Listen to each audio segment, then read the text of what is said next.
Very good evening aspirants. Very good evening to one and all. Very good evening. आजच्या या morning session मध्ये तुमचं सर्वांचं पुन्हा एकदा स्वागत आहे. आपण आहोत फार्माकोग्नोसिस सिरीज मध्ये. तर एस्पायरंट्स, आज या लेक्चर मध्ये, आजच्या या मॉर्निंग सेशन मध्ये आपण बिगिन करतोय yes traditional systems in pharmacognosy. मग एस्पायरंट्स, असं काय आहे या गोष्टीमध्ये, या सगळ्या सिस्टम्स मध्ये जे कॉम्पिटिटिव्ह एक्झाम्स मध्ये खूप जास्त विचारलं जातं? तर एस्पायरंट्स, यांची प्रिन्सिपल, सो यांचं ओरिजिन, यांची हिस्ट्री, त्यानंतर यांच्यामध्ये असणारे फॉर्म्युलेशन्स, सो यांच्यामध्ये असणाऱ्या थिअरीज, कोणत्या थिअरीजवरती कोणती सिस्टम ही डिपेंड आहे, ह्या सगळ्या गोष्टी एक्झाम पॉईंट ऑफ व्ह्यूनी खूपच जास्त इम्पॉर्टंट आहेत. मग आपण या सिस्टमची सुरुवात करूया, मध्ये जाऊया, समजून घेऊया की हे कोणत्या सिस्टम आहेत, कोणत्या प्रिन्सिपलवरती डिपेंड आहेत, कोण यांचे, कोण या सिस्टमचे फादर आहेत, किंवा या सिस्टमला कोण ओरिजिनेट केले, आणि या सिस्टमचे फॉर्म्युलेशन्स कोणते आहेत. चला, तर एस्पायरंट्स, पहिल्यांदा या सिस्टमची सुरुवात करण्याआधी आपण याचं इंट्रोडक्शन पाहतोय की traditional system in the pharmacognosy represent the ancient and indigenous and organised health practice. हे पहा, सो एन्शियंट म्हणजे ही एक जुनी, old, so indigenous health practice आहे. So using the natural products, so जिथं आपण केमिकल यूज करायचं नाही, त्या टाइमला नॅचरल काही प्रोडक्ट्स जसं की ऑइल असेल, फॅट असेल, मेडिसिनल हर्ब्स असतील, यांचा यूज करत डिसीजला आपण ट्रीट करत होतो. आणि या ट्रेडिशनल सिस्टम मध्ये आपल्याकडे मेजर आणि मायनर अशा दोन वेगवेगळ्या सिस्टम आहेत. मेजर सिस्टम मध्ये आयुर्वेदा ही सगळ्यात मोठी आणि सगळ्यात मेजर आहे. Siddha, Unani, homeopathy and traditional Chinese system ही सध्या एक सिस्टम मेजर कन्सिडर केली जाते एस्पायरंट्स. देन काही मायनर सिस्टम होत्या, so that is the Bach flower remedies, so aroma therapy and Kampo medicine, हे तुमच्या मायनर ट्रेडिशनल सिस्टम्स आहेत. मग एस्पायरंट्स, यामध्ये सगळ्यात तगडी, सगळ्यात जास्त इम्पॉर्टंट, सगळ्यात जास्त येस एक्झाम मध्ये विचारली जाणारी पहिली सिस्टम आपण या ठिकाणी पाहतोय. That system is called as Ayurveda. So Ayurveda system of medicine. तर एस्पायरंट्स, या सिस्टमचं काय बेस आहे, ही सिस्टम कोणत्या बेसिसवरती असते, थोडंसं आता डीप जातोय आपण, समजून घ्या. सो यामध्ये इटिमोलॉजी काय आहे याचं, म्हणजे याची जी ओरिजिन आहे, सो ही कुठून ओरिजिनेट झाली पहा. सो आयुर्चं मिनिंग आहे लाईफ अँड वेदाचं मिनिंग आहे सायन्स ऑर नॉलेज. हा, तर आयुर्वेदाचं प्युअर मिनिंग काय आहे पहा, सायन्स ऑफ लाईफ, राईट. जिथं आपण सो आपल्या जीवनाच्या गोष्टीला निगडीत असणाऱ्या सगळ्या गोष्टींची प्रॉपर नॉलेज घेतो. कारण याचं जर आपल्याला नॉलेज नसेल, आपल्या बॉडीमध्ये कोणते कोणते लिक्विड कॉम्पोनंट आहेत, कोणते कोणते सॉलिड कॉम्पोनंट आहेत, आपल्या बॉडीमध्ये कोणते ऑर्गन आहेत, आता आपल्याला हे सगळं समजतंय की आपल्याकडे बोन आहे, आपल्याकडे किडनी आहे, सो आपल्याकडे ब्रेन आहे, आपल्याकडे हेमिस्फिअर आहेत, हे सगळं समजतंय because so we have all the techniques, ज्या टेक्निकचा वापर करून आपण त्याचं डिटर्मिनेशन करायचो. पण इन केस ऑफ आयुर्वेदा त्या टाइमला ह्या टेक्निक एक्झिस्टेड नव्हत्या. त्यामुळे सो आपल्या बॉडीचं नॉलेज असणं, सो आपल्या लाईफ बद्दल, त्या सायन्स बद्दलची माहिती असणं, याला आपण आयुर्वेदा असं म्हणायचो. सो क्लासिफिकेशन, हे आयुर्वेदा हे क्लासिफाय करण्यात आली होती अपवेदा ऑफ आयुर्वेदाच्या सो हेडिंग मध्ये. यानंतर याचं ऑब्जेक्टिव्ह काय होतं पहा, maintain and promote positive growth of the population. So त्या टाइमला सगळ्यांची सो पॉझिटिव्ह ग्रोथ मेंटेन करणं, त्या पॉप्युलेशनला सो पॉझिटिव्ह ठेवणं, त्याच्या हेल्थवरती सो जे काही निगेटिव्ह इम्पॅक्ट असतील ते कमी करणं, त्यांची हेल्थ प्रॉपरली मेंटेन करणं, अँड क्युअर करणं डिसीजला. जे डिसीज होत आहेत वेगवेगळे, सो बॅक्टेरियल असतील, फंगल असतील, किंवा पॅरासायकल असतील, कोणतेही डिसीज असतील त्यांना क्युअर करणं, हे मेन ऑब्जेक्टिव्ह होतं आयुर्वेदाचं. सो फाउंडर जे आहे, सो यामध्ये लक्षात घ्या स्टुडंट्स, डिवाइन ओरिजिन म्हणजे यांचं जे फाउंडर आहे या आयुर्वेदा सिस्टमचं, तर ही एक देवी आहे, याला आपण म्हणतो धन्वंतरी. सो जी डिवाइन फाउंडर आहे, ज्यांना आपण फादर ऑफ आयुर्वेदा असं म्हणतो. सो हे सध्या क्वेश्चन हा एक्झाम मध्ये येऊ शकतो पेरेंट्स, लक्षात घ्या. यानंतर या सो आयुर्वेदा सिस्टमची थोडीशी हिस्ट्री पाहूया. काय सांगतं हे आयुर्वेदा? आयुर्वेदा हे बिलीव्ह करतं prevalent in the India for over 5000 years पासून ह्या गोष्टींवरती आपण विश्वास केलेला आहे, किंवा ही सिस्टम तेव्हापासून सो या एक्झिस्ट मध्ये आलेली आहे. So classical text by Indian medicinal practitioner, बघा की या आयुर्वेदा सिस्टम मध्ये काही बुक्स आहेत, सो जे की इंडियन मेडिकल प्रॅक्टिशनरनी त्याला ऍक्सेप्ट केलं. त्याची दोन नाव आहेत पेरेंट्स. सो एक आहे चरका संहिता, जे इंटरनल मेडिसिन बद्दल सांगतं, आणि सुश्रुता संहिता जी सर्जरी बद्दल सांगते. तर पेरेंट्स, एवढे सध्या डीप क्वेश्चन एक्झाम मध्ये येऊ शकतात. मग आता पहा, सो आयुर्वेदाची फिलॉसॉफी काय आहे, आयुर्वेदा ही कोणत्या बेसिक प्रिन्सिपल वरती डिपेंड आहे. सो आयुर्वेदा ही कोणत्या बेसिक प्रिन्सिपलवरती डिपेंड आहे पहा. सो आयुर्वेदाचं म्हणणं आहे की एव्हरीथिंग इन द युनिव्हर्स, जे जे ह्या युनिव्हर्स मध्ये आहेत, सो इज कंपोज्ड ऑफ और made up of 5 basic yes elements. यांचं म्हणणं आहे की जे जे ह्या युनिव्हर्स मध्ये आहेत, ह्या सृष्टीवरती जे जे आहे, हे 5 गोष्टींनी बनलेलं आहे. आणि हे 5 बेसिक एलिमेंट्सलाच यांनी काय नाव दिलं होतं, पंचमहाभूता. Yes, this 5 basic elements is known as a panchamahabhuta. या आयुर्वेदाने सांगितलं की 5 बेसिक एलिमेंट पासून हे युनिव्हर्स तयार झालेलं आहे. So there are 5 basic elements ज्याच्यापासून हे पूर्ण युनिव्हर्स तयार झालं. ते एलिमेंट्स कोणते होते ते सध्या आपण पाहिले. मग यानंतर एक कॉन्सेप्ट ह्या आयुर्वेदामध्ये इन्क्लूड करण्यात आली and that concept is called as a tridosha. So what is this meaning? So याचं म्हणणं आहे की जे हे 5 वेगवेगळे आपल्याकडे एलिमेंट्स होते, ह्या 5 एलिमेंट्सला मिळून एक या ठिकाणी त्रिदोषा या ठिकाणी सो कॉन्सेप्ट इथं ओरिजिनेट झाली. कोणती कॉन्सेप्ट ओरिजिनेट झाली पहा, की हे 5 एलिमेंट जे आहेत त्यातला एक एलिमेंट पेस, दुसरा एलिमेंट एअर, ह्या दोघांचं मिळून तयार झालं वटा. यानंतर बघा, सो थर्ड एलिमेंट लिक्विड, त्यानंतरचं एलिमेंट एनर्जी, या दोघांचं मिळून तयार झालं पित्ता. यानंतर पहा, नेक्स्ट एलिमेंट लिक्विड आणि नेक्स्ट एलिमेंट सॉलिड, याचं मिळून तयार झालं कफा. यांचं म्हणणं आहे की जर सो तुमच्याकडे 5 बेसिक एलिमेंट्स आहेत, तर हे 5 बेसिक एलिमेंट्स एकत्र येऊन 3 जण तयार झाले. याच्यामध्ये एक झालं वटा, सेकंड झालं पित्ता आणि थर्ड वन झालं कफा. हे 3 जण एकत्र आले कधी, ज्यावेळेला ह्या 5 एलिमेंट्स मधून 2-2 एलिमेंट्स एकत्र येऊन हे 3 जण तयार झाले. आणि जर एस्पायरंट्स ह्या 3 जण मध्ये जर काही प्रॉब्लेम असेल, या 3 बेसिक एलिमेंट्सला आता पिलर ऑफ लाईफ कन्सिडर करण्यात आलं. सगळ्यात पहिल्यांदा हे समजून घ्या, आयुर्वेदा सिस्टमनी एक कॉन्सेप्ट दिली, the philosophy of the Ayurveda. यांचं म्हणणं आहे की everything in the universe is made up of the 5 basic elements and that elements are known as a panchamahabhuta. आणि हे 5 एलिमेंट कोण होते? यामध्ये एक होता स्पेस होता, सेकंड सो यालाच आपण आकाश म्हणलं, देन नेक्स्ट वन होतं एअर, सो यालाच आपण मुवमेंट म्हणलं, देन नेक्स्ट वन होता तुमचा जला, याला आपण वॉटर म्हणलं, देन नेक्स्ट वन होता अर्थ पृथ्वी, याला आपण सॉलिड म्हणलं, एक होता अग्नी. येस, याला आपण या ठिकाणी अग्नी किंवा हे एनर्जीचं काम करतो. हे 5 जण हे होते basic so elements of the panchamahabhuta. आणि ह्या 5 जणांचं मिळून 3 जण तयार झाले. हे कॉम्बिनेशन मध्ये अलग लक्षात. सो ह्या 5 जणांमध्ये काय झालं, कॉम्बिनेशन झालं आणि 3 जण इथं तयार झाले.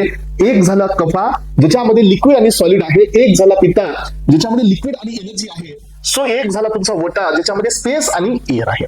आणि याला नाव दिलं गेलं त्रिदोषा. सो याचा अर्थ काय की हे 3 जण आहेत ज्याच्यावरती आपली लाईफ डिपेंड आहे. जर ह्या तिघांमध्ये काही दोष झाला, अलग लक्षात, ह्या तिघांमध्ये जर काही दोष झाला तर आपली बॉडी इम्बॅलन्स होते, असं ह्या आयुर्वेदाचं म्हणणं होतं. आपण समजून घेऊया हा आपण पॉइंट. पहा, so panchamahabhuta existed in the human body in combined form. मी तुम्हाला आताच काय सांगितलं की जे 5 एलिमेंट होते, हे 5 एलिमेंट आता कंबाईन झाले आणि ह्या कॉम्बिनेशनला आपण नाव दिलं त्रिदोषा. त्रिदोषाचा मिनिंग आहे 3 दोषा मीन्स इम्प्युरिटी. जर ह्या तिघांमध्ये जर दोष असेल तर याला आपण नाव दिलं त्रिदोषा. हे पहा, tridosha is a 3 pillars of life. याच्यावरती आपली लाईफ ही डिपेंड आहे. मग आता यामध्ये सगळ्यात पहिला आहे वटा, स्पेस आणि एअर. हे पहा, so the factor responsible for the movement and the sensation in a single cell of the whole body. सो याचा अर्थ काय झालं की आपली जी बॉडीतली सेल आहेत हे कुणासोबत कोरिलेट करतात, एक्सटर्नल एन्व्हायरमेंट सोबत म्हणजे स्पेस सोबत. म्हणजे हे एक मेन घटक झाला तुमच्या हेल्दी बॉडीमध्ये. यानंतर बघा फ्रेंड्स, आपली बॉडी काय बनवते, पित्ता. म्हणजे आपल्या स्टमक मध्ये ऍसिड आहे. सो ऍसिड मध्ये येस काय असतं, ते लिक्विड आहे, त्याच्यामध्ये एनर्जी आहे. सो जर हे ऍसिड आपल्या स्टमक मध्ये नसेल तर आपल्या बॉडीमध्ये प्रॉपर तसं डायजेशन होत नाही. आपली बॉडी ही सो बऱ्याच कंडिशन पासून रेजिस्ट नाही करत. याचा अर्थ आपल्या बॉडीमध्ये पित्त असणं, म्हणजे पित्ता इन द सेन्स की लिक्विड प्लस एनर्जी असणं, हे खूप गरजेचं आहे. कशासाठी? डायजेशनसाठी, मेटाबॉलिझमसाठी, टिश्यू बिल्डिंगसाठी, हीट प्रोडक्शनसाठी, ब्लड पिगमेंटेशनसाठी, यासाठी हे खूप गरजेचं आहे. आणि जर हे नसेल झालं किंवा हे जर अफेक्ट होत असेल एस्पेरेंट्स, तर मग आपली बॉडी ही नॉर्मल नाही राहत. याचा अर्थ हे जे आहे पित्ता, हे कॉम्बिनेशन सध्या आपल्या ह्युमन लाईफसाठी खूप इम्पॉर्टंट आहे. यानंतर पहा, तिसरा आहे कफा. कफाचा मिनिंग असतो जिथं कफ आपण म्हणतो, जे चिकटपणा असतो, जे म्युकसपणा असतो. सो यामध्ये पहा, लिक्विड प्लस सॉलिड, अलग लक्षात. लिक्विड प्लस सॉलिड म्हणजे काय की factor responsible for the strengthening the stomach and the joint and the providing the firmness to the limbs. तुम्ही पाहिलं असेल की मग आपल्याकडे सो स्टमक मध्ये काही म्युकस आहे, सो आपल्या जॉईंट मध्ये काही सायनोवियल फ्लुइड आहे जे आपल्या बॉडीमध्ये शॉक ऍब्झॉर्बन्सचं काम करतं. तर हे जे कॉम्पोनेंट्स आहेत फ्रेंड्स, हे आहे तुमचा कफा, ज्याच्यावरती आपली बॉडी डिपेंड आहे आणि हे सध्या आपल्या बॉडीमध्ये असणं अनिवार्य आहे. म्हणून आपण याला नाव दिलं 3 पिलर्स ऑफ लाईफ. वटा, पित्ता आणि कफा हे बेसिक 3 जण आहेत. पण हे बनले कुणापासून होते? हे 3 जण म्हणजे 5 जणांचं कॉम्पोजिशन आहे. And that 5 basic elements is known as a panchamahabhuta. अलग लक्षात, त्या पंचमहाभूताच्या 5 बेसिक एलिमेंट्स पासून हे 3 जण तयार झाले. And this is called as 3 pillar of life. आणि जर या तिघांमध्ये जर दोष झाला, अलग लक्षात, ह्या तिघांपैकी एकामध्ये सध्या दोष झाला, म्हणजे काय, काही इम्प्युरिटी झाल्या, काही प्रॉब्लेम आले, तर मग तो पर्सन हा डिसीज पासून सफर करतो, असं यांचं म्हणणं होतं. बघा आता, सो यांचं म्हणणं काय आहे की त्रिदोषा एक्झिस्ट इन द ह्युमन. बघा, हे त्रिदोषा हे ह्युमन मध्ये एक्झिस्टेड आहे आणि याच्यामध्ये कुठेही प्रॉब्लेम आला तर आपल्याला डिसीज होणार आहे, ह्या तिघांपैकी कुठेही. पण एस्परन्स एक गोष्ट लक्षात घ्या की ह्या त्रिदोषामध्ये यांचं म्हणणं होतं की हे 5 बेसिक एलिमेंट्स पासून तयार झालं, दॅट इज पंचमहाभूता, त्याच्यापासून हे त्रिदोषा तयार झालं. पण ह्या त्रिदोषामध्ये आपल्याला काय मिळत होते, 7 फॉर्म्स पाहायला मिळत होते आणि यांना नाव देण्यात आलं सप्तधातू.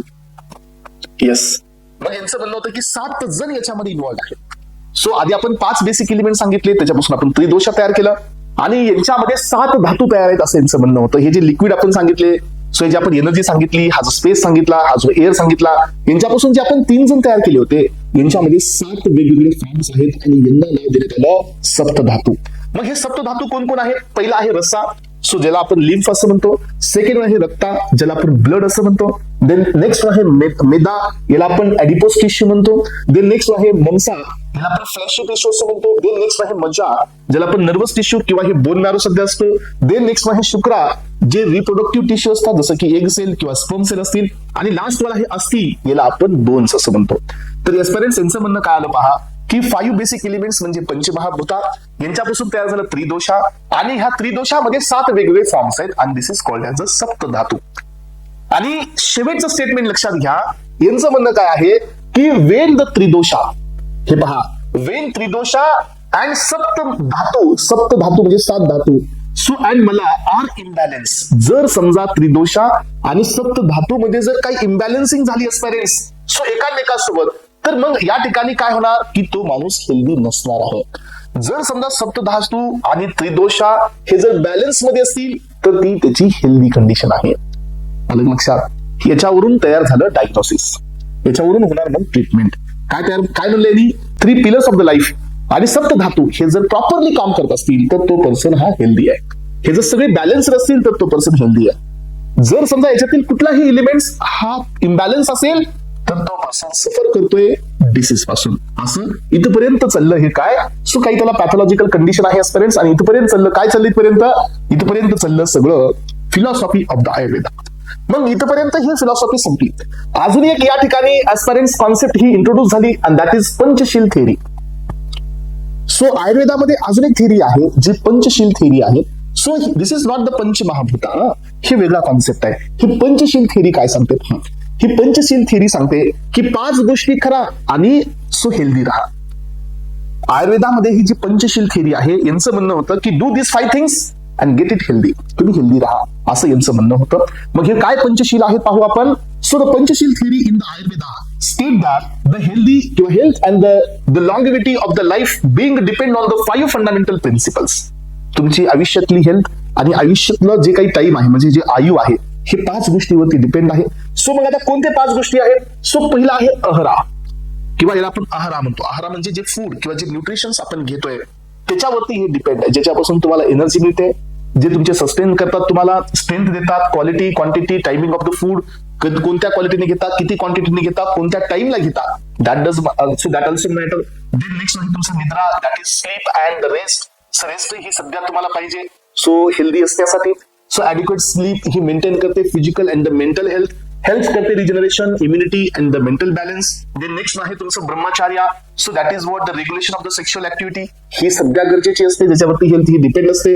देन नेक्स्ट आहे आचारा, that is moral behaviour, so जे तुमची नैतिकता असते, सो ही सध्या गरजेची असते. सो सोशल कंडक्ट असेल, डिसिप्लिन असेल, इथिकल बिहेवियर असेल, हे सध्या तुमच्या लाईफला या ठिकाणी सो रेग्युलेट करतं. आणि लास्ट वाला आहे दॅट इज व्यायामा, that is exercise in the physical activity. तर ही सध्या ऍक्च्युअली एक्सपिरियन्स गोष्टी तुमच्या सो पंचशील मध्ये येतात आणि याला नाव द्यायचं पंचशील थेअरी ऑफ आयुर्वेदा. हे 5 गोष्टी करा आणि हेल्दी राहा, असं या आयुर्वेदाचं सध्या म्हणणं होतं. हे सध्या कॉम्पिटेटिव्ह एक्झाम मध्ये विचारले जाते एक्सपिरियन्स. सो इथपर्यंत आपण पाहिलं. सो या ठिकाणी सो आयुर्वेदाची बेसिक फिलॉसॉफीज. मग आता आयुर्वेदाच्या वेगवेगळ्या ब्रांचेस तुम्हाला माहित असू द्या. आयुर्वेदामध्ये कम्प्लीट 8 डिफरंट ब्रांचेस आहेत, जे की वेगवेगळ्या सो ऑर्गन्स सोबत डील करतात, वेगवेगळ्या कंडिशन सोबत डील करतात. हे आयुर्वेदामध्ये एक ब्रांच नाही आहे. आयुर्वेदामध्ये अशा वेगवेगळ्या 8 ब्रांचेस देण्यात आलेल्या आहेत. मग आता हे ब्रांचेस समजून घेऊ आपण. So Ayurveda is classified into the 8 branches collectively known as the ashtanga, yes, किंवा अस्थंगा, ऑफ आयुर्वेदा, म्हणजे याच्यात 8 गोष्टी आहेत. So covering all the aspects of the health disease and the longevity. So यामध्ये पहिली आहे काया चिकित्सा. सो जी तुमच्या जनरल मेडिसिन बद्दल असते, जनरल गोष्टीबद्दल या ठिकाणी. सो आपण एक आपल्याकडे जनरल MS असतात बघा त्या प्रकारचं. सो यानंतर आहे तुमची शलिया तंत्रा, ज्याच्यामध्ये ही ब्रांच सर्जरी बद्दल डील करते. सो त्यानंतर आहे शल्यक्रिया तंत्रा, ही ENT बद्दल, so ear nose and throat बद्दल. सो ऑप्थॅल्मॉलॉजी किंवा ENT स्पेशलिस्ट असतात त्यांच्याबद्दल डील करते. त्यानंतर आहे तुमचा सो कोमार्बिटा, सो ही पेडियाट्रिक आणि न्यूरोनॅटॉलॉजी बद्दलची असते. यानंतर आहे रसयाना. सो रसयाना इन द सेन्स की अँटी एजिंग किंवा रिज्युनेशन थेरपी बद्दल ही डील करते. सो वजीकरणा इन द सेन्स की जी रिप्रोडक्टिव्ह लाईफ बद्दल, म्हणजे गायनेकोलॉजिस्ट जे असतात ती ब्रँच यांच्यामध्ये असते, ही फर्टिलिटी बद्दल, सो रिप्रोडक्टिव्ह लाईफ बद्दल ही डील करते फ्रेंड्स. सो त्यानंतर आहे तुमचा अगडातंत्रा, सो टॉक्सिकोलॉजी आणि पॉइझनच्या मॅनेजमेंट बद्दल डील करते. आणि भूताविद्या ही आहे मेंटल हेल्थ किंवा सायकेट्रिक कंडिशन, सो पॉझेसिव्ह डिसऑर्डर्स बद्दल ही डील करते. अशा टोटल ह्या आयुर्वेदामध्ये 8 ब्रांचेस इथं एक्झिस्टेड होत्या, जे की वेगवेगळ्या 8 एरियाज मध्ये काम करत होत्या. तर friends, this is all about the Ayurveda. आयुर्वेदामधून एवढ्याच गोष्टीवरून बरेच क्वेश्चन्स एक्झामला आलेले आहेत. सुरुवात झाली पंचमहाभूतापासून. पंचमहाभूताला कंबाईन करत आपण त्रिदोषा बनवले.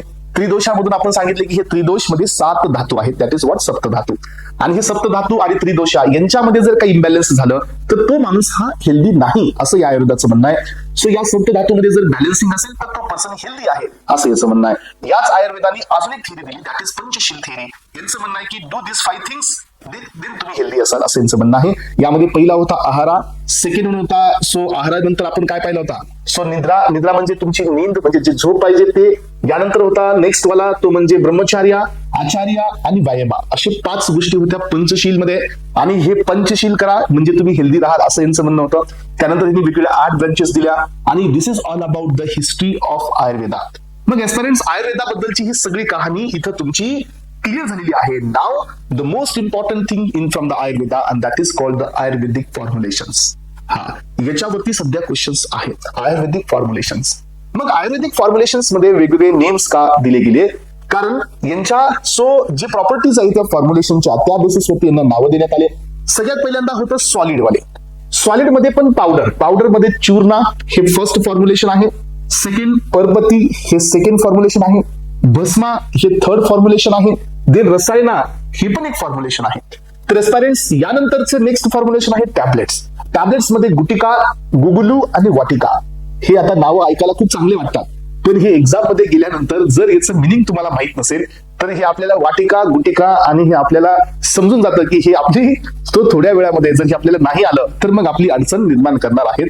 त्यामुळे हे याच्यामध्ये थोडंसं डीप लेवलला जाऊन हे सगळे कॉन्सेप्ट क्लिअर करून घ्यायच्यात. त्यानंतर सेमी सॉलिड फॉर्म्युलेशन पहा. अवलेहा किंवा याला आपण लिहा म्हणतो, कलका आणि ग्रिटा. सो हे फॉर्म्युलेशन सेमी सॉलिड आहे. लिक्विड फॉर्म्युलेशन पहा. स्वरसा हे लिक्विड आहे. सो अर्का हे लिक्विड आहे. असवा हे लिक्विड आहे. आरिस्था हे बी लिक्विड आहे. आणि तैला हे सध्या लिक्विड आहे.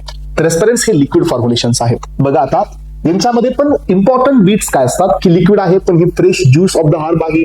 अर्का हे डिस्टिलेट आहे. सो असवा हे फर्मेंटेड इन्फ्युजन आहे, कोल्ड प्रोसेसनी बनवलं जातं. सो यानंतर अरिस्ता हे पण फर्मेंटेड डिकॉक्शन आहे. सो हे हॉट प्रोसेसनी बनवलं जातं. हे सध्या इम्पॉर्टंट असतं स्टुडंट्स. आणि ह्या तिन्ही याच्यामध्ये सगळ्यात जास्त मोस्ट इम्पॉर्टंट कोण आहेत, सगळ्यात जास्त सॉलिड आहेत, सगळ्यात जास्त लिक्विड आहेत की सगळ्यात जास्त सेमी सॉलिड आहेत एक्झाम मध्ये विचारले जाणारे. तर स्टुडंट्स, सगळ्यात जास्त हे लिक्विड फॉर्म्युलेशन हे एक्झाम मध्ये विचारलेले आहेत, म्हणून आपण लिक्विडला सगळ्यात आधी घेतलंय. हे बघा, सगळ्यात पहिल्यांदा घेतला आपण अरिस्था. सो अरिस्था हे जे फॉर्म्युलेशन आहे हे लिक्विड फॉर्म्युलेशन आहे. आयुर्वेदामध्ये फर्मेंटेड डिकॉक्शन आहे. सो प्रिपरेशन करण्यासाठी काय करायचं पहा, क्रूड ड्रग हे पावडर फॉर्म मध्ये करा, डिकॉक्शन करा त्याचं, prepared by the boiling of the drug in the water. So in the sense की आपण याला डिकॉक्शन म्हणतो बघा. So that is not decoction, this is decoction. ज्याच्यामध्ये आपण हॉट वॉटर मध्ये ते पावडर टाकून त्याचे एक्स्ट्रॅक्ट बाहेर काढतो. So then decoction is filtered, transfer to the fermentation vessel. Sugar वगैरे याच्यात ऍड करा स्टुडंट्स आणि त्याला बॉईल करा. फर्मेंटेशन ऑकर्स नॅचरली आणि हे तुम्हाला 5 to 10% अल्कोहोल याच्यामध्ये जनरेट होतं, जे की सेल्फ प्रिझर्वेटिव्हचं काम करतं. आणि हे या ठिकाणी सगळ्यात मेन पॉईंट कव्हर केला आपण. सेल्फ लाईफ याची जास्त आहे कारण याच्यामध्ये नॅचरल प्रिझर्वेटिव्ह आहे, that is alcohol. So long shelf life आहे. सो याचे थेरॅपेटिक्स पहा, इंटरनल ऍडमिनिस्ट्रेशन साठी हे आहे. So chronic disorder such as a gynaecological condition, cardiovascular system, digestive अलाइनमेंटचे काही प्रॉब्लेम्स असतील तर आपण याला इथं युज करू शकतो. मग आता आपल्याकडे सो अशोका अरिस्ता नावाचा एक अरिस्ता आहे, गायनेकोलॉजिकल डिसऑर्डर साठी वापरतो. सो यानंतर पहा दश मुलारिस किंवा दशमूल अरिस्ता हे पण एक आहे, रिज्युनेशन अँड इन्फ्लॅमेटरी सो कंडिशन मध्ये याचा वापर आपण केला, म्हणजे अँटी इन्फ्लॅमेटरी म्हणून याचा वापर आपण करतो. तर हे तुमचं पहिलं झालेलं आहे सो फॉर्म्युलेशन लिक्विड वालं. यानंतरचं फॉर्म्युलेशन आहे दॅट इज असवा. येस, तर एस्पिरंट्स हे फर्मेंटेड इन्फ्युजन आहे, so not a decoction, this is infusion, there is a difference. मग आता पहा हे पण लिक्विड फॉर्म्युलेशनच आहे aspirants. So prepared by the fermented infusion of the fresh herbal juice or the cold infusion. इथं बॉइलिंग नाही केली आपण, बॉईल केलं गेलं तर हे डिकॉक्शन होईल. हे आपण कोल्ड प्रोसेस केलेली आहे, that is what the infusion. So आपण इथं शुगर घेतले, डिझॉल्व्ह केलेलं आहे in the water. So powder herbal drugs ह्याच्यात आपण ऍड केलेले आहेत एस्पिरंट्स आणि त्याला फर्मेंटेड वेसल मध्ये पास केलं. याच्यामध्ये सध्या तुम्हाला नॅचरली 5 to 10% अल्कोहोल जनरेट होताना पाहायला मिळतं आणि हे तुम्हाला प्रिझर्वेटिव्हचं काम करताना पाहायला मिळेल. सो यानंतर पहा इथं बॉइलिंग आपण केलेलं नाहीये, नॅचरल प्रिझर्वेटिव्ह आहे. सो यानंतर याचं यूज पहा यामध्ये. सो पुनर्नयना किंवा पुनर्नय असवा हे असं नवीन नाव आहे याचं, पुनर्नय असवा किडनी आणि फ्लूइड डिसऑर्डर मध्ये याचा वापर आहे. आणि लोह असवा आयर्न डिफिशियन्सीसाठी याचा वापर करण्यात आला. हे एक फर्मेंटेड इन्फ्युजन आहे, लिक्विड फॉर्म्युलेशन आहे. सो यानंतरचं नेक्स्ट आहे अर्का. अर्का म्हणजे त्याचा अर्क काढणे. अर्क काढण्यासाठी याच्यामध्ये आपण डिस्टिलेशन करतो aspirants. So this is not the fermentation, this is a distillation. अर्का हे डिस्टिलेशन बनवण्यात आलेलं आहे. Arka is a potent distilled liquid preparation. हे ते लिक्विडच आहे. आधीचे पण 2 लिक्विडच होते, अरिस्ता आणि असवा, हे सध्या लिक्विडच होते. पण ह्या लिक्विड मध्ये डिफरन्स जाणवला. ते एक होतं फर्मेंटेड डिकॉक्शन, एक होतं फर्मेंटेड इन्फ्युजन. हे डिस्टिल्ड लिक्विड आहे, लक्षात घ्या पेरेंट्स. प्रिपरेशन किंवा हे प्रिपेअर केलं होतं that so capture concentrated herbal essence and the deep penetration power याच्यामध्ये असते. यांना आपण जे काही हर्बल आहेत आपले, सो यांना आपण डिझॉल्व्ह करूया, यांना आपण इव्हॉपरेट करूया, इव्हॉपरेट करून याला डिस्टिल करूया, पुन्हा इव्हॉपरेट करू, पुन्हा याला लिक्विफाय करूया आणि त्याच्यातून जे आपल्याला मिळेल दॅट इज कॉल्ड एज अर्का. याच्याकडे डीप टिश्यू पेनिट्रेशन पॉवर असते, स्किन इश्यू साठी आपण यांना वापरतो. सो गुलाब अर्का आणि अजिमोड अर्का असे 2 एक्झाम्पल ह्या अर्काचे आहेत. यानंतर आहे तैला. तैलाचा अर्थ असा असतो तेल, तेल म्हणजे ऑइल, लक्षात घ्या. हे वेगवेगळ्या थेरपीसाठी, आयुर्वेदामध्ये हे मसाज थेरपीसाठी सगळ्यात जास्त कॉमनली युज केलेलं आहे. ओके, सो याला आपण तैला म्हणलेला आहे. Taila is a medicated oil preparation used for internal or the external use. हा, तर इंटरनल थेरपीसाठी सध्या आणि एक्सटर्नल थेरपीसाठी सध्या. सो यामध्ये अभ्यंतर म्हणजे इंटरनल आणि अभया म्हणजे एक्सटर्नल, या थेरपीसाठी याचा वापर केला जातो in the Ayurveda. So which is therapeutically active, हे थेरापेटिकली ऍक्टिव्ह आहे. सो वटा डिसऑर्डर्स, मसाजसाठी, लोकल ऍप्लिकेशन साठी सध्या याचा वापर केला जातो. बेस ऑइल हे कधी कधी याचे इन्फ्युजन बनवले जातात हर्बल पावडर सोबत, पेस्ट आणि याचं डिकॉक्शन सध्या बनवलं जातं with the herbal powders of the paste. हे पण आपण कॉम्बिनेशन करून देऊ शकतो एस्पिरंट्स, पण मेन आहे इथं तैला. सो यानंतर याचे एक्झाम्पल पहा. सो महानारायण तेला. सो त्यानंतर आहे तुमचं शेरबाला तेला. असे 2 तेल आहेत, म्हणजे ऑइल आहेत. सो मस्कुलोस्केलेटल डिसऑर्डर साठी, न्यूरोलॉजिकल डिसऑर्डर साठी आणि पेडियाट्रिक मसाज साठी. सो हे काही तेल आहेत. इथपर्यंत आपण काय पाहिले एस्पिरंट्स. सो यामध्ये लिक्विड आहे. आता शेवटचं आहे स्वरास. स्वरास हे काय, हे पण लिक्विड आहे, आपण हे फ्रेश ज्यूस आहे. ओके, हे पण लिक्विड आहे पण हे फ्रेश ज्यूस आहे. प्लांट्स किंवा हर्ब्स पासून आपण यांना काढतो. आणि इथपर्यंत आपल्या आयुर्वेदामधले लिक्विड डोसेस फॉर्म किंवा लिक्विड फॉर्म्युलेशन्स इथं कम्प्लीट झाले. Now we are moving towards the semi solid. तर एस्पिरंट्स, सो आतापर्यंत आपण अर्का पाहिलं, अरिस्ता पाहिलं, असवा पाहिलं, हे लिक्विड होते. आता जे आहे अवलेहा. अवलेहा असं वाटतं आपल्याला की हे बी लिक्विड असेल, नाही, हे सेमी सॉलिड आहे. Yes, this is an semi solid, हे लिक्विड नाही, त्यामुळे कन्फ्युज करायचं नाही. अवलेहा हे सेमी सॉलिड आयुर्वेदिक फॉर्म्युलेशन आहे. जाम लाईक और पेस्ट लाईक कन्सिस्टन्सी याच्यामध्ये असते. सो एक सेमी सॉलिड फॉर्म्युलेशन आहे. सो हर्बल डिकॉक्शन बनवा, ज्यूस और मिल्क सोबत बॉईल करा, स्वीटनिंग एजंट याच्यामध्ये टाका आणि घी वगैरे ऍड करा. मेडिसिनल पावडर याच्यामध्ये टाका एस्पिरंट्स, याला बॉईल करून कंडेन्स करा आणि रिपीटेड करा जोपर्यंत याची कन्सिस्टन्सी मिळत नाही आणि तुम्हाला पेस्ट मिळत नाही. So this is called as avaleha. मग आता याचे एक्झाम्पल पहा. सो द्राक्ष अवलेहा आणि यानंतर आहे तुमचा कुतेज अवलेहा. असे 2 अवलेहा आहे याच्यामध्ये. सो रिज्युनेशन, इम्प्रूव्ह द डायजेशन साठी, हे डायरिया आणि गॅस्ट्रो इंटेस्टिनल ट्रॅक्टच्या ट्रीटमेंटसाठी. यानंतर आहे तुमचा ग्रता. सो ग्रता हे काय आहे, एक क्लॅरिफाईड बटर आहे, म्हणजे हे पण एक सेमी सॉलिड आहे, म्हणजे जे घी असतो बघा, घी. सो तो आहे infused with the herbal powder and the paste of the decoction making therapeutically active. म्हणजे काय, हे घी आहे. ह्या घी मध्ये आपण एक थेरॅपेटिक एक जो एजंट आहे ज्याची आपल्या बॉडीवरती ऍक्शन आहे तो त्या घी मध्ये टाकलाय आपण, त्याचे घी बनवून ठेवलाय आणि आपण तो घी देतोय ऍज अ एस फॉर्म्युलेशन, याला आपण नाव द्यायचं ग्रता. सो यानंतर पहा याचे हे लिपिड बेस्ड डोसेस फॉर्म मध्ये याचा वापर केला जाऊ शकतो कारण याच्याकडे लिपिडिक प्रॉपर्टीज आहेत. सो याच्याकडे पेनिट्रेशन पॉवर खूप चांगली असते. ब्राह्मी घरता अँड शतावरी घरता, सो असे याचे 2 एक्झाम्पल आहेत. मेमरी आणि मेंटल क्लॅरिटीसाठी आहे ब्राह्मी तुम्हाला माहिती आहे Bacopa monnieri, so belong to family Scrophulariaceae, so brain tonic तर ते इथं पण लक्षात ठेवा. शतावरी घरता सो फिमेल रिप्रोडक्टिव्ह हेल्थसाठी. यानंतर आहे कलका सध्या सेमी सॉलिड फॉर्म्युलेशन आहे. एस्पेरेंट्स कलका सेमी सॉलिड पेस्ट आहे, prepared from the powder herbs mixed with the water, decoction, milk किंवा घी किंवा ऑइल सोबत याला मिक्स करत हे कलका बनवलं जातं. सो आयुर्वेदिक थेरपीमध्ये याचा वापर आहे एक्सटर्नल व इंटरनल ऍप्लिकेशनसाठी. यानंतर आहे प्रसा हे सध्या सेमी सॉलिड प्रिपरेशन आहे. एस्पेरेंट्स हर्बल पावडर हे मिक्स केलं जातं, डिकॉक्स केलं जातं हनी, घी किंवा शुगर सोबत. पण याचा जो यूज आहे तो प्रसाचा यूज आहे improve the strength and the immunity power of the longevity किंवा लाईफ स्पॅन वाढवण्यासाठी आपण हे वापरतो. That is called as a prasha.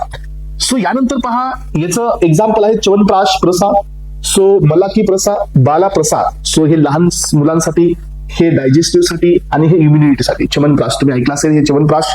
सो यानंतर आहे लेपा सध्या सेमी सॉलिडच आहे. लेपा इन द सेन्स की जे आपण लेप देतो पहा स्किन वरती आपण जे लेअर तयार करत असतो that is called as a Lepa. हे लेपा सध्या इम्पॉर्टंट आहे. टॉपिकली आयुर्वेदिक डोसेस फॉर्म आहे. हा अप्लाय केला जातो फक्त externally on the affected areas, तिथंच याला अप्लाय केलं जातं. हे इंटरनल साठी नाही आहे. लेपा ही पेस्ट किंवा ऑइंटमेंट लाईक प्रिपरेशन आहे.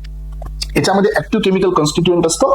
सो वॉटर सोबत आपण याला मिक्स करतो, डिकॉक्शन करून मिल्क, घी, वॉटर किंवा ऑइल सोबत मिक्सअप करून हे आपण याला लावतो. This is called as a lepa. कशासाठी? Reduce the inflammation, pain, swelling कमी करण्यासाठी आपण याला लावत असतो. एस्पेरेंट्स हरिद्रा लेपा हा आहे टर्मरिकचा लेप जो की आपण वुंड हिलिंग साठी किंवा अँटी इन्फ्लामेशन म्हणून लावतो.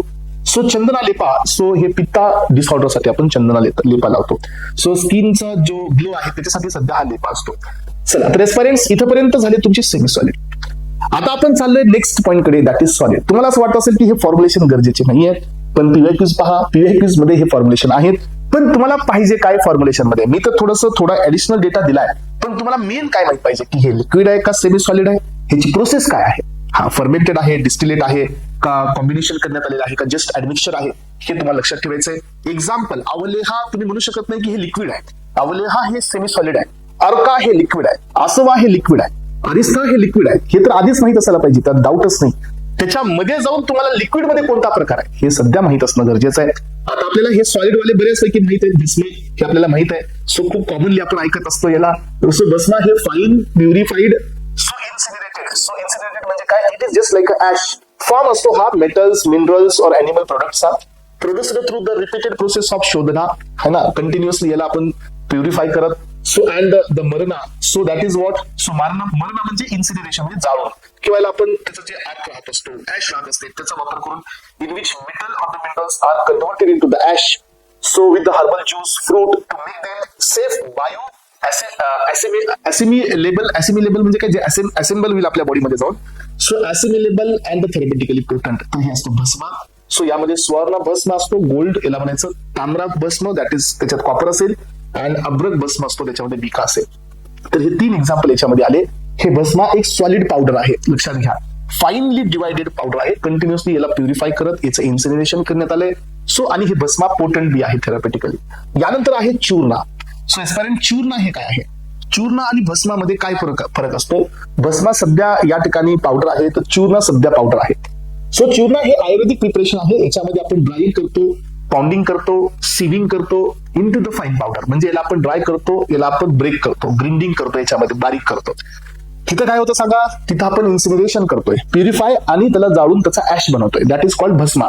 सो इथं चूर्ण म्हणजे काय? चूर्ण म्हणजे जाळलं नाही, आपण याला ऍश मध्ये कन्वर्ट नाही केलंय. सो चूर्ण इन द सेन्स आपण त्याला बारीक बारीक सो काय केलं, ग्रिंड केलेलं आहे, छोटं छोटं करून याला पावडर मध्ये कन्वर्ट केलंय. सो हे आपण म्हणतो ना तुला, सो आपण कुठेतरी ऐकतो ना की जाळून तुला भस्म करील. भस्म करील याचा अर्थ काय की तुला मी पावडर मध्ये कन्वर्ट करेल. That is what bhasma. चूर्ण म्हणजे काय? तुला चूर्ण म्हणजे बारीक करून टाकेल. दॅट इज व्हॉट द चूर्ण.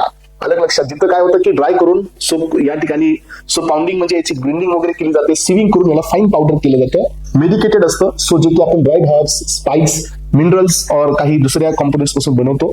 याला इंटरनली किंवा एक्सटर्नली दोन्हीकडून वापरू शकतो आपण. त्रिफळा चूर्ण आहे आणि सुदर्शन चूर्ण आहे. हे 2 चूर्ण थोडं मार्केटमध्ये आपण ऐकतो. यानंतर आहे गुटिका. गुटिका ही आता एक राऊंड ओव्हल पिल आहे. सो हे पिल्स मध्ये दिलं जातं एस्पिरंट्स ड्रग, आणि याला ड्रग मध्ये कन्वर्ट करायचं, त्याच्यासोबत बाइंडर असायला पाहिजे, सुटेबल बाइंडिंग एजंट टाकून दिलं जातं. सो यामध्ये दशामूला गुटिका विटा डिसऑर्डरसाठी, च्यवनप्राश गुटिका फॉर द रिज्युनेशन साठी, त्रिफळा गुटिका म्हणजे ही त्रिफळा चूर्ण कसा असतो तसा त्रिफळा गुटिका बी आहे, हे पिल आहे किंवा ही टॅबलेट आहे, ती डायजेस्टिव्ह सिस्टमच्या प्रॉब्लेम साठी दिली जाते. यानंतर आहे वाटिका, हा पण डोसेस फॉर्म आहे, it is similar like gutika but हा थोडा लार्जर साईजचा असतो आणि ओव्हल शेपचा असतो. हे पण एक प्रकारची पिल किंवा एक प्रकारची टॅबलेटच असते गुटिका. मग आता आपण पाहतो हे सिलेंड्रिकल शेप असू शकतो, ओव्हल शेप असू शकतो. याला पण आपण या ठिकाणी निडिंग प्रोसेस म्हणजे बारीक बारीक करून याला आपण बाइंडिंग एजंट सोबत, जे छोटे आधी ग्रिंडिंग करतो त्या पावडरची, मग याला बाइंडिंग एजंट सोबत कंबाईन करून आपण याला टॅबलेटच्या फॉर्म मध्ये ट्रान्सफर करतो. त्रिफळा वाटिका, सो च्यवनप्राश वाटिका आणि हा दशमूला वाटिका जे वरती आपण पाहिले होते, हे फक्त टॅबलेट्स आहे. याच्यामध्ये त्याच्यात काय फरक आहे, ह्याची साईज जास्त आहे, त्याची साईज कमी, याचा शेप वेगळा आहे, त्याचा शेप कमी आहे. दोन्हीमध्ये पण बाइंडर आहे, दोन्हीमध्ये पण पावडर आहे. तर यानंतर आहे परपती. सो परपती हे फाईन थीन फ्लॅट प्रिपरेशन आहे, सो मेटॅलिक किंवा मिनरल सबस्टन्सेसचं, ज्याच्यामध्ये भस्म हा कंबाईन केला गेला हर्बल ज्यूस किंवा पावडर सोबत. So in a chronic disorder, आणि याला आपण ओरली सध्या देतो स्मॉल डोसेस मध्ये. सो यानंतर आहे अंजना आणि वर्ती असे दोन फॉर्म्युलेशन असतात एस्पिरंट्स. हे दोन्ही फॉर्म्युलेशन आईज मध्ये इन्स्टॉल करण्यासाठी बनवण्यात आलेले आहेत. सो लक्षात घ्या, हे शेवटचे जे 3 आहेत ना, हे मिसलेनियस मध्ये जरी टाकले तरी चालतात, कारण याचे एकापेक्षा जास्त डोसेस फॉर्म असू शकतात. हे डिपेंड आहे की आपण कशासोबत काय मिक्स करतोय. हे अंजना जे आहे हे मेडिसिनल आय प्रिपरेशन आहे, used for the eye care, prevention, treatment of the eye disease. So applied on the lower eyelid in the form of powder, paste and the liquid. मी तुम्हाला आता सांगितलं हे कंबाईन मध्ये टाका, सो म्हणजे confuse होणार नाही. सो त्यानंतर आहे वर्ती हे मेडिकेटेड सॉलिड प्रिपरेशन आहे for the local application. So that is the sonika, म्हणजे तिथल्या तिथं जाग्यावरती काम करणारे हे सॉलिड प्रिपरेशन आहे. Mixed powder herb with the binding agent, so ghee वगैरे असेल, हे जॅगरी असेल, यांच्यासोबत आपण याला मिक्सअप करतो, आणि सो याला आपण पावडर मधून याला स्टिक सॉलिड मध्ये याला कन्वर्ट करून याला आपण वापरतो. सो एस्पिरंट्स इथपर्यंत तुमची काय संपली? Yes, so this is all about Ayurveda. एवढी मोठी ही सिस्टम आहे, this system is called as Ayurveda. तर एस्पिरंट्स या सिस्टम मधून एक्झामला, कॉम्पिटिटिव्ह एक्झाम मध्ये खूप मोठा फोकस केला जातो, आणि ही सिस्टम खूप हाय लेवलला विचारली जाते, आणि जेवढी ही इम्पॉर्टंट होती, सो आता बाकीच्या सिस्टम हे एवढ्या जास्त हेवी नाही आहेत, खूप इझी आहेत. आता सेकंड सिस्टमची सुरुवात करतोय आपण. ही सेकंड सिस्टम आहे सिद्धा. सिद्धा ही सिस्टम काय आहे, कोणापासून ही ओरिजिनेट झाली? सो आपण हे पाहूया. याचं ओरिजिन आहे, ही एक ओल्डेस्ट सिस्टम आहे, known as a medicinal system, rooted in the Tamil culture and the civilization. Okay, हे तामिल कल्चर पासून याला ओरिजिन मिळालेलं आहे. मिनिंग ऑफ सिद्धा, सिद्धाचं मिनिंग आहे तामिल वर्ड मध्ये याला म्हणायचं achievement. So attaining the proficiency in the medicine through the practice of bhakti and the yoga. तुम्हाला माहिती आहे की जिथं आपण म्हणतो की जिथं दवाचं काम होत नाही तिथं दुवाचं काम होतं. याचा अर्थ तुम्हाला जी हिलिंग करायची आहे ही फक्त दवानी नाही, तर ही तुम्हाला भक्ती आणि योगाने सध्या करायची असते. याचा अर्थ काय की आपल्याला विश्वास असणार, सो ट्रस्ट असणार, सो गॉडवरती, हे थोडंसं यामध्ये सांगण्यात आलं. सो तुम्ही भक्ती आणि योगाने सध्या ऍज अ भक्ती आणि योगाचा सध्या यूज तुम्ही ऍज अ मेडिसिन म्हणून करू शकता. सो यामध्ये पहा, father of this system that is the sage Agastya, हे यांचे फादर आहेत. डायग्नोसिस केलं जातं पहा या सिस्टम मध्ये. एक्झामिनेशन ऑफ द पल्स, याला आपण नाडी म्हणतो. युरिन दॅट इज मूत्रम, आईज म्हणजे नेत्राम, colour of the body, voice, tongue and the status of the digestive system. या गोष्टींना पाहत, या गोष्टींवरती चेकआउट करत या सिस्टमवरती डायग्नोसिस ऑफ एनी डिसीज या ठिकाणी किंवा एखादा डिसऑर्डर ओळखला जातो. स्कोप ऑफ द ट्रीटमेंट, तर ही जी सिस्टम आहे सगळ्या प्रकारच्या डिसीजला ट्रीट करण्यासाठी सुटेबल आहे except the emergency condition. So याच्यामध्ये आपण metals, minerals like mercury, sulphur, copper, arsenic अशा प्रकारचे काही मेटल्सचा वापर करतो with the herbal formulations for the treatment. आणि याचा वापर करून काही डिसीज डिसऑर्डर ट्रीट करण्याचा, तुम्ही पाहिलं असेल की आपल्या रिंग मध्ये मेटलच्या रिंग असतात, कॉपरच्या रिंग असतात. सो याचा वापर करून आपण त्या गोष्टीला ट्रीट करण्याचा प्रयत्न करत असतो, आणि दिस इज कॉल्ड ॲज अ सिद्धा. सिद्धा ही एक सिंपल सिस्टम होती जी इथं संपली. यानंतरची नेक्स्ट सिस्टम आहे होमिओपॅथी. होमिओपॅथी पण एकदम सिंपल आहे, इट जस्ट लाईक अ सिद्धा. होमिओ याचा अर्थ आहे सिमिलर. याच्यामध्ये एक गोष्ट सांगण्यात आली की होमिओचा अर्थ आहे सिमिलर. बघू आपण याचं काय म्हणणं आहे.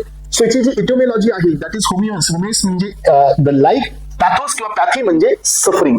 सो ट्रीटमेंट किंवा याला आपण पॅथीला ट्रीटमेंट सध्या म्हणतो. याचा अर्थ आहे लाईक किंवा लाईक्स. याचा अर्थ ज्याच्यामुळे सो हे झालंय तेच त्याला काय देईल, सो त्याला ट्रीटमेंटचं हिंट देईल, असं याचं म्हणणं असतं. सो जो डिसीज झालाय तो डिसीजच तुम्हाला सांगेल की ट्रीटमेंट काय द्यायची आहे, दॅट इज लाईक किंवा लाईक्स. ओके, मग आता यामध्ये ही डेव्हलप करण्यात आली, that is the Samuel the Hahnemann, हे एक सायंटिस्ट होता, यांनी ही ट्रीटमेंट डेव्हलप, यांनी ही सिस्टम डेव्हलप केली. सो यानंतर पहा, हा जर्मन फिजिशियन होता, केमिस्ट होता. सो टाइम पिरियड होता 18th सेंचुरी. यांचं कॉन्सेप्ट काय होता ह्या होमिओपॅथीचा? यांचं म्हणणं आहे cause of disease itself can be use for the treatment. आलं लक्षात. सो ज्याच्यामुळे डिसीज झालाय तोच तुम्हाला हिंट देईल की ट्रीटमेंट काय करायचे, असं याचं म्हणणं होतं होमिओपॅथीचं.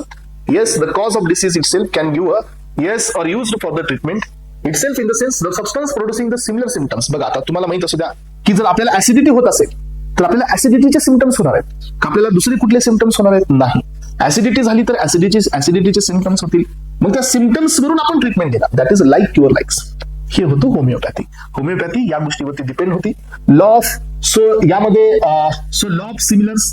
सो याचं म्हणजे याचं एक म्हणणं आहे की लाईक क्युअर लाईक्स याला लॉ ऑफ सिमिलर्स म्हणलेलं आहे. सिमिला सिमिलिबस क्युरेंटर असं याला नाव देण्यात आलं लॉ ऑफ सिमिलरला. याचा अर्थ काय, जे तुम्हाला झालंय त्याचे जे सिम्पटम्स येतील त्याच्याच बेसिसवरती ट्रीटमेंट द्यायचे. That is law of similar किंवा लाईक क्युअर लाईक्स. हे जीपॅट मध्ये ऑलरेडी आलेलं आहे.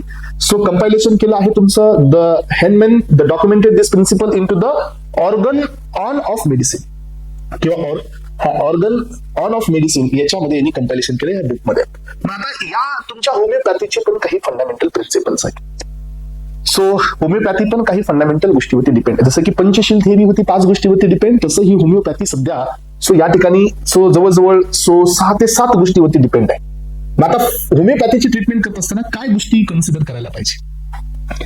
होमिओपॅथीची ज्या वेळेला आपण या ठिकाणी ट्रीटमेंट देतो तर आपण सांगितलं की लाईक क्युअर्स लाईक, हे ठीक होतं. पण होमिओपॅथीची ट्रीटमेंट देत असताना 7 प्रिन्सिपल लक्षात ठेवायचे असतात.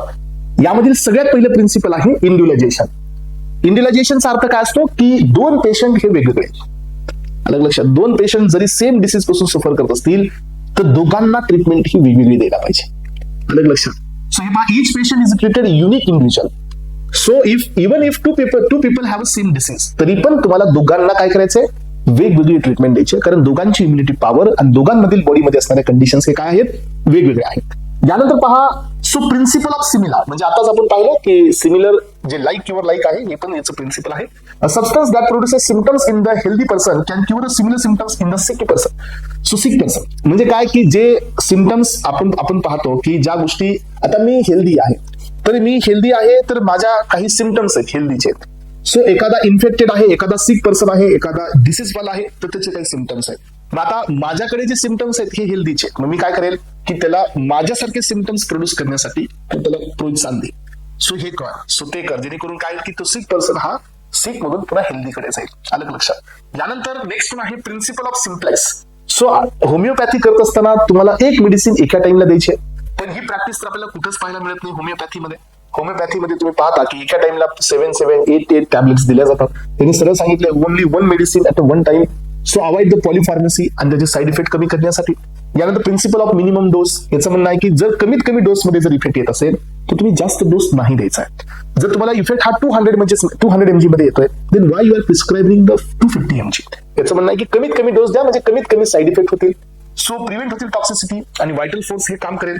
सो लॉ ऑफ प्रूव्हिंग म्हणजे काय की testing a drug on healthy individual to record the symptoms it produces. म्हणजे काय की समजा आता तुम्ही पाहताय की जो पर्सन, आता आपल्याकडे एखादी टॅबलेट आहे, होमिओपॅथीमध्ये एखादा हर्ब आहे, एखादं फॉर्म्युलेशन आहे. सो हे फॉर्म्युलेशन किती काम करत आहे हे तुम्हाला चेक करण्यासाठी तुम्हाला हेल्दी पर्सन वरती तो डिसीज इंड्यूस करावा लागेल आणि त्याच्यावरती ही टॅबलेट द्यावी लागेल आणि त्याला वापस क्युअर करावं लागेल. That is what the law of proving. म्हणजे तुमच्याकडे ते टॅबलेट प्रूव्ह झालेली पाहिजे, जस्टिफाय असायला पाहिजे. So selection remedies for the six patient म्हणजे काय की आपण याला घ्यायचं का नाही हे याच्यावरती डिपेंड असतं. ह्या टॅबलेटला आपण युज करायचं का नाही, कारण हे किती इफेक्टिव्ह आहे हे कधी समजेल ज्याला तुम्हाला हे हेल्दी पर्सन जो आहे, हेल्दी इंडिव्हिज्युअल, त्याला सिम्पटम्स द्यावे लागतील, पुन्हा ते सिम्पटम्स पुन्हा तुम्हाला ह्या ड्रगने ट्रीट करावं लागतील. यानंतर लॉ ऑफ पोटेन्शियलायझेशन और the dynamization. Medicine are diluted और shaken in the specific method to enhance their curative power while reducing the toxicity. So बघा आता या ठिकाणी यांचं म्हणणं आहे की आता आपल्याकडे काही अशा पण गोष्टी असतात जसं की आपल्याकडे माउथ वॉश वगैरे असेल तर घेण्याआधी त्याला डायल्यूट करावं लागतं. डायल्यूट करा, शेक करा, जसं की सस्पेन्शन आहे सो घेण्याआधी शेक करा. सो तसं काही फॉर्म्युलेशन आहे, घेण्याआधी शेक करा, जेणेकरून काय की याची क्युरिटी पॉवर वाढेल आणि याची टॉक्सिसिटी पण तुमची कमी होईल. सो व्हायटल फोर्स म्हणजे काय, हा सध्या खूप इम्पॉर्टंट असतो, लक्षात घ्या. व्हायटल फोर्सचं तुम्हाला मिनिंग सांगतो मी. समजा एखाद्या मुलीने 5-7 दिवसाआधी वेडिंग सेरेमनीसाठी खूप साऱ्या गोष्टीची शॉपिंग केलेली आहे, पण झालं काय की 5 दिवसाआधी she got fever, so she got some coughing and the sneezing. So तुम्हाला माहिती आहे का की जेवढी दुनियातली ताकद आहे तिच्या बॉडीमध्ये नीट होण्याची ती तेवढी लावते. So that is what this is called as a vital force. Medicine पेक्षा जास्त काम करते, कारण तिला माहिती आहे I have invested more than 5,000 rupees आणि हे जर तिथपर्यंत जर असं नाही झालं नीट तर हे वेस्ट जाईल किंवा माझा मजा हा थोडासा काम करणार नाही. सो याचा अर्थ की vital force is working here rather than medicine. So होमिओपॅथीमध्ये याची सध्या गुंजाईश आहे. व्हायटल फोर्स सध्या इथं तुमच्या होमिओपॅथीमध्ये काम करत असतो. Dynamic invisible energy that maintain the life and the health. So हे तुमच्या होमिओपॅथीमध्ये वर्क करत असते by stimulating the vital force to restore the balance. So हे डायनॅमिक पॉवर असते जी आपल्या लाईफला प्रिझर्व करत असते. आणि या ठिकाणी होमिओपॅथी सध्या तुमची कंप्लीट झालेली आहे. यानंतर आहे Unani medicine, Unani system. Unani system ही एकदम सिंपल सिस्टम आहे. सो याच्यामध्ये जे प्रॅक्टिशनर असतात म्हणजे जे या सिस्टमला रेग्युलेट करणारे जे प्रॅक्टिशनर असतात यांना हॉकिंग म्हणलं जातं. ओरिजिनेट झालेलं आहे हे ग्रीस पासून. फाउंडर आहे Hippocrates. So father of Unani medicine. Aristotle and गॅलनबी आहे ज्यांनी natural history and significant contribution केलं या युनानीमध्ये. प्रिन्सिपल आहे treat the causes of the disease not just on the symptoms. So treat the causes of disease not the symptoms. यांचं म्हणणं होतं की सिम्टम्स वरती फोकस करू नका. समजा आपल्याला फीवर आलाय तर आपण फीवर वरती काम करतोय, आपण बाहेर जातोय, सो थंडीमध्ये थांबतोय की आपल्याला असं वाटतंय की बाहेर बसल्यानंतर फीवर कमी होईल, असं नाही. तुम्ही सिम्टम्सला ट्रीट नका करू, तुम्ही त्याचे रूट कॉजेसला ट्रीट करा, असं ह्या युनानीचं म्हणणं होतं. आणि ही जी सिस्टम, ही जी थेरपी आहे युनानी, हे स्किन डिसीजसाठी, डायजेस्टिव्ह साठी, मेंटल न्यूरोलॉजिकल कंडिशनला ट्रीट करण्यासाठी सध्या याचा वापर केला होता. सो हिपोक्रॅटसनी थेरी दिली. याच्यामध्ये 2 थेरी आहेत या युनानीमध्ये. एक आहे हिपोक्रॅटस किंवा हिपोक्रॅटिक थेरी ऑफ द 4 ह्युमर्स. सो याच्यामध्ये 4 गोष्टी, ह्युमर म्हणजे लिक्विड बद्दल सांगितलंय. एक आहे ब्लड, देन नेक्स्ट आहे phlegm, yellow bile and black bile, सफरा, सौदा, द बल्गम अँड द डम. सो अशा याचे 4 गोष्टी होत्या. सो यांचे रोल ते सांगितले ह्या लिक्विडचे. आणि हे जर इम्बॅलन्स झाले तर मग डिसीज होतो, असं ह्या हिपोक्रॅटसचं म्हणणं होतं. सो यानंतर पहा पायथागोरन थेरी सध्या याच्यामध्ये आहे. पायथागोरन पण 4 गोष्टीवरती डिस्कस केलं. त्याने कोर आयडिया याची होती 4 humour combine to use the 4 qualities that is hot, cold, moist आणि ड्राय. ह्या 4 गोष्टींचा वापर करून सध्या याने या ठिकाणी बॅलन्स करू शकतो, आपण रिस्टोर करू शकतो लाईफ, असं यांचं पायथागोरियन थेरीचं म्हणणं होतं. 2 थेरी होत्या, एक होत्या हिपोक्रॅटिक थेरी आणि दुसरी होती पायथागोरियन थेरी. त्यांनी 4 ह्युमर बद्दल सांगितलं, यांनी 4 कंबाईन फॉर्म बद्दलचं सांगितलं. हे नॉर्मल असेल, ते नॉर्मल असेल तर तो पर्सन हेल्दी आहे, असं यांचं म्हणणं होतं. सो या गोष्टी जर समजा इम्बॅलन्स झाल्या तर मग तुम्ही ह्याला ट्रीटमेंट देऊ शकता, ह्याला रिस्टोर करायचं असतं. सो यानंतर पहा नेक्स्ट वन आली, ती आली Chinese system of medicine. So Chinese system of medicine. So Chinese ही पण एक ट्रेडिशनल सिस्टमच होती. सो याच्याबद्दल जास्त काही नाही, पण बेसिक पाहूयात. सो हे तुमचं शेनोंग हा फादर ऑफ चायनीज मेडिसिन होता. Created with the compiling the herbal knowledge so and lying the foundation of Chinese medicine practices. म्हणजे काय केलं, हे शेनोंग जो होता, शेनोंग यांनी सो याचं नॉलेज पूर्ण या ठिकाणी युज केलं, हर्बलचं नॉलेज युज केलं, याला कंपाईल केलं आणि चायनीज मेडिसिनल सिस्टमची प्रॅक्टिस सुरुवात झाली. यामध्ये इन यांग थेरी, सो ही एक थेरी होती. In stand for dark, young stand for light, आणि हे कॉम्प्लिमेंटरी अपोजिट असतात एकमेकाला. एक असेल तर एक नसतं, आपण हे पाहिलं. सो दिवसा ही एक आहे तर रात्री ही एक आहे, दोन्ही सोबत कधीच नाही. Balance between dark and light in Yang essential for the health, असं याचं म्हणणं होतं. सो मग दिन म्हणजे दिवस आणि रात्र ह्या दोघांची बॅलन्सिंग असेल तर आपली सिस्टम ही हेल्दी आहे, असं याचं म्हणणं आहे.